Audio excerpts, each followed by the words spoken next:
अध्याय 9। चित्र। वॉनी भला कर क्या रहा था। जैसा कि उन बहुत सी चीजों के साथ होता है जो पूरी तरह रहस्यमय जान पड़ती हैं, उत्तर वास्तव में बहुत सीधा सरल था। ठीक उस क्षण जब वह छतरी वाली युवती अखरोट के पेड़ के पास पहुंची, बानी डेंडिलायन की तरफ मुड़ा जो पियानो के नीचे बैठी झपकी ले रही थी। चलो बिल्लो, उसने कहा, वक्त हो गया है, आओ चलें। किसी परछाई की तरह बिल्ली को अपने पीछे लिए उसने सोने के कमरे से बाहर कदम रखा और बत्ती जलाई। बानी के सामने एक लंबा नीम रोशन गलियारा था। बाईं तरफ शुरू से आखिर तक खिड़कियों की एक कतार थी और दाईं तरफ एक सिरे से दूसरे सिरे तक अद्भुत चित्रों की एक कतार चली गई थी। पहली तस्वीर में एक खूबसूरत आदमी नजर आता था जिसने गहरा लाल घोगा और मखमल की टोपी पहनी हुई थी। नमस्कार श्रीमान, बानी बगल से गुजरते और दूसरी बत्ती जलाते हुए बुदबुदाया। इससे दूसरी तस्वीर उजागर हुई जो एक कलफदार सफ़ेद लिनन के कपड़े पर रखे जंगली झड़बेरियों के कटोरे की थी। वॉनी उसे सराहने के लिए कुछ देर रुका। झड़बेरियां ऐसी सच्ची मालूम होती थीं कि वो उनका स्वाद अपने मुंह में महसूस कर सकता था। उसने अगली बत्ती जलाई और मुस्कुराया। तुम्हें तो ये पसंद है न? उसने डेंडेलायन से कहा।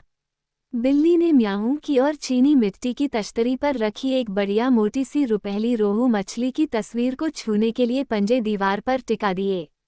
बानी ऐसे ही एक एक कदम रखता हुआ आगे बढ़ता गया, अपने सारे चित्रों को देखते हुए एक के बाद दूसरी बत्ती जलाता हुआ। गलियारे के अंत में एक छोटा सा चक्करदार जीना था जिससे वह सावधानी से वैसे ही एक गलियारे में उतरा। हालांकि अब खिड़कियां उसकी दाईं तरफ थी और तस्वीरें बाईं तरफ। क्लिक क्लिक क्लिक बत्तियों के स्विच दबते गए। थप यप थप बानी के कदमों की आवाज होती रही। डेंडेलायन के मुलायम पंजों ने कोई आवाज न की। धीरे धीरे उन्होंने इसी तरह पूरे घर को पार किया जब तक कि वे नीचे की मंजिल पर नहीं आ गए। आखिरी गलियारे के छोर पर एक मजबूत दरवाज़ा था जिस पर वॉनी ने दस्तक दी। चले आइए, चले आइए। विल्फ अंगीठी के पास चप्पल और ड्रेसिंग गाउन पहने खड़ा था। उसकी आंखें चमक रही थीं और वाल खड़े थे। जैसे ही वॉनी कमरे में दाखिल हुआ, विल्फ ने चूल्हे पर एक पतीला गर्म करने के लिए रख दिया और डेंडेलायन के लिए एक तश्तरी में दूध डालकर उसे दिया। लो बिल्लो, ये रहा तुम्हारा खाना।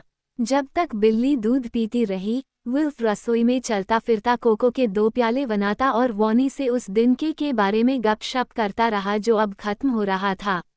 हर चीज़ में मेरी मदद करने और मेरा इतना ख्याल रखने के लिए शुक्रिया, वॉनी ने कहा। ये तो मेरा फर्ज है।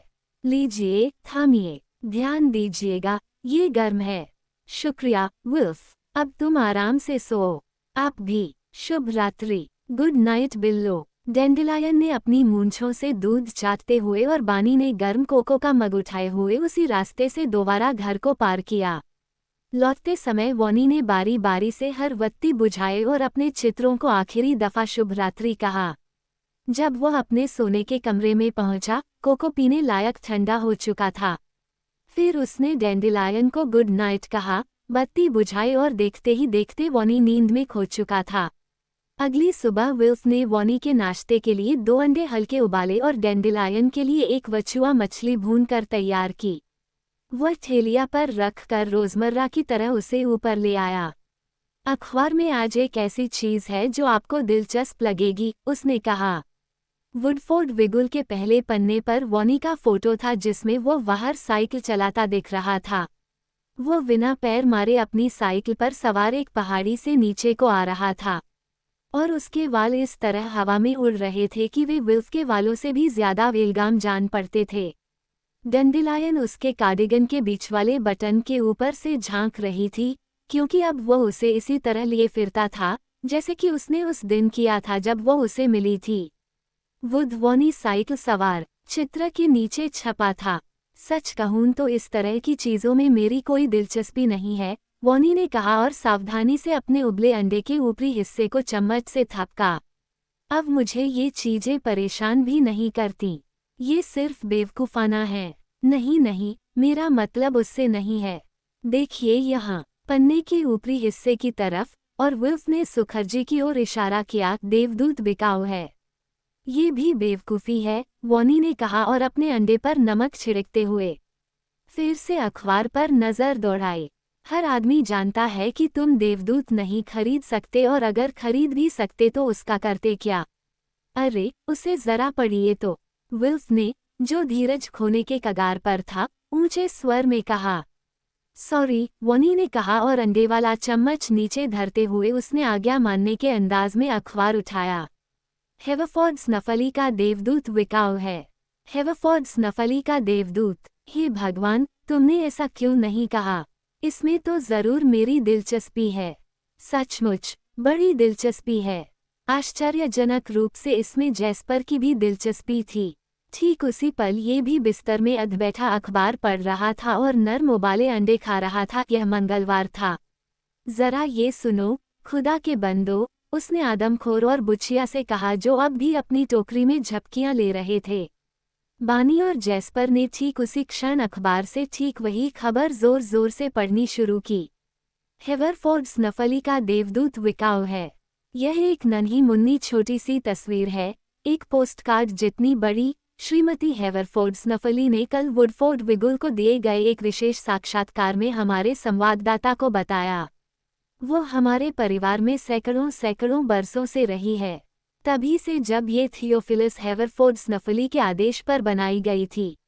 मैं उसे अब भी बेचना नहीं चाहती, लेकिन मुझे बेचना पड़ रहा है क्योंकि मुझे पैसे की ज़रूरत है। हेवरफोर्ड स्नफली हवेली ढह रही है। छत में एक बड़ा सा छंद हो गया है। मैंने बरसात के पानी के नीचे लगाने के लिए जैम की एक शीशी अपने पलंग के नीचे रख छोड़ी है और मैं आधी रात को उसे खाली करने के लिए उठते उठते तंग आ गई हूँ। सारे कमरों में हड्डियाँ जमाने वाली ठंड बनी रहती है क्योंकि सामने के दरवाजे में भी एक बहुत बड़ा छेद है। फिर पिछले महीने हमने पाया कि ढेरों चमगादड़ों ने परछत्ती पर डेरा जमाया हुआ है और वे भी ठंड से ठिठुरे और सीले और कंपा रहे थे। हालांकि हेवरफोर्ड स्नफली का देवदूत एक नन्हा मुन्ना चित्र है, मुझे उम्मीद है वो ढेरों पैसों में बिकेगा।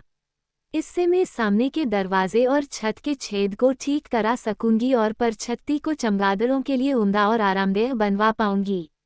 कौन जानता है, मेरे पास फिर भी इतना बच जाए कि मैं अपने लिए एक नई टोपी भी खरीद सकूं। हेवरफोर्ड स्नफली का देवदूत विशेष नीलामी द्वारा अगले शुक्रवार को दोपहर के ठीक 1:00 बजे वुडफोर्ड नीलाम घर में बेचा जाएगा। पोस्टकार्ड जितना बड़ा, जैस्पर ने सोच में डूबकर टोस्ट के बने सिपाही को कुतरते हुए कहा। इतने पैसे खर्च करके बहुत छोटा सा देवदूत मिलता है जी।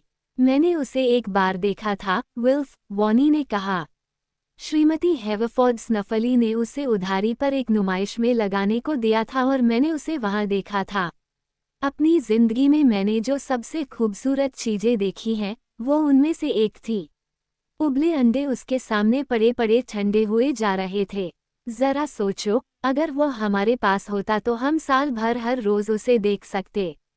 कैसा अद्भुत होता। अगर वह मेरे पास होता तो मैं उसे बंद करके रखता और फिर कोई कभी उसे देख न पाता। जैस्पर ने अपनी उंगलियों से मक्खन चाटते हुए कहा।